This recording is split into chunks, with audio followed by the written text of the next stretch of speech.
Start. नमस्ते दोस्तों, आप सबका स्वागत है मेरे चैनल सुयोग धूत में। आज प्रोग्रामिंग इन सी इस सीरीज के अंदर हम देखेंगे स्कैनएफ फंक्शन। तो ये वीडियो देखने के बाद आपको पता चलेगा कि स्कैनएफ फंक्शन क्या होता है और अगर हमें रन टाइम में यूजर से कोई वैल्यू एक्सेप्ट करनी है तो वो हम कैसे कर सकते हैं। तो ये है इस वीडियो के ऑब्जेक्टिव। तो आइए देखते हैं कि क्या होता है स्कैनएफ फंक्शन और प्रोग्रामिंग में इसे लिखा कैसे जाता है।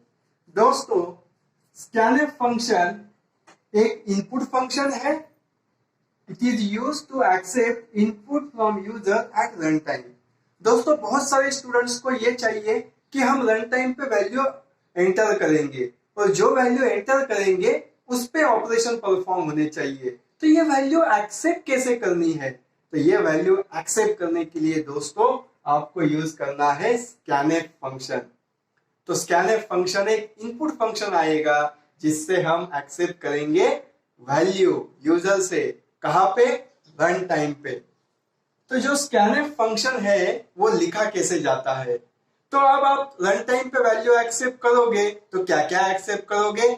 आप इंटीजर एक्सेप्ट करोगे, फ्लोट एक्सेप्ट करोगे या तो फिर कैरेक्टर वैल्यू एक्सेप्ट करोगे। बहुत इंपॉर्टेंट फंक्शन है दोस्तों, क्योंकि आपको हर प्रोग्राम में, लगभग हर प्रोग्राम में आपको ये फंक्शन यूज करना है। तो सबसे पहले आप लिखेंगे स्कैनएफ फंक्शन का नाम, फिर ओपनिंग ब्रैकेट, फिर आपको डबल कोट देना है और डबल कोट के अंदर आपको लिखना है फॉर्मेट स्पेसिफायर। फॉर्मेट स्पेसिफायर मतलब क्या? मान लो आपको इंटीजर वैल्यू एक्सेप्ट करनी है तो आप लिखेंगे %d। मान लो आपको फ्लोट वैल्यू एक्सेप्ट करनी है तो आप लिखोगे %f। और मान लो आपको कैरेक्टर वैल्यू एक्सेप्ट करनी है तो क्या लिखोगे? %c।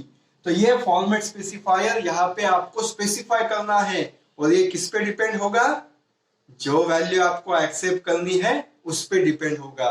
तो जो भी फॉर्मेट स्पेसिफायर है वो आपको डबल कोट में देना है। उसके बाद आपको देना है कॉमा, फिर आपको लिखना है एंड सिंबल। तो ये एंड सिंबल क्या होता है? ये एक एड्रेस ऑपरेटर होता है। और एंड के बाद आपको लिखना है वेरिएबल का नाम। तो जिस वेरिएबल में आपको वो वैल्यू स्टोर करनी है, सेव करनी है, वो वेरिएबल का नाम आपको यहाँ पे लिखना है। तो ये वेरिएबल का नाम सबसे पहले आपका डिक्लेयर होना जरूरी है। तो एंड का मतलब क्या है दोस्तों? प्रिंटएफ में कभी एंड नहीं आता, लेकिन स्कैनएफ में एंड आता है और बहुत सारे स्टूडेंट ये एंड लिखना भूल जाते हैं। तो एंड का मतलब होता है कि उस वेरिएबल में कंप्यूटर मेमोरी में वो वैल्यू स्टोर हो जाएगी। तो एंड लिखोगे तभी आप उस वेरिएबल को आगे यूज कर सकते हो। अगर एंड लिखना भूल गए तो दोस्तों उस वेरिएबल में जो वैल्यू है वो कहीं पे भी सेव नहीं होंगी। तो फॉर्मेट स्पेसिफायर यूज करके आप रन टाइम पे यूजर से कोई भी वैल्यू एक्सेप्ट कर सकते हैं। अब देखते हैं इसके कुछ एग्जाम्पल।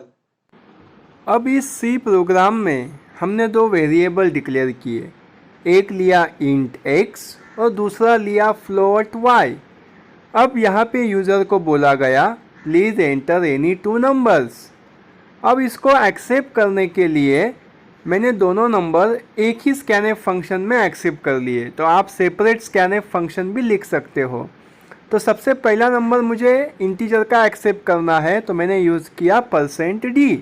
और उसके बाद मुझे फ्लोट की वैल्यू एक्सेप्ट करनी है तो मैंने लिखा %f और and x comma and y। इसका मतलब फर्स्ट नंबर x नाम के वेरिएबल में सेव हो जाएगा और सेकंड नंबर y नाम के वेरिएबल में स्टोर हो जाएगा।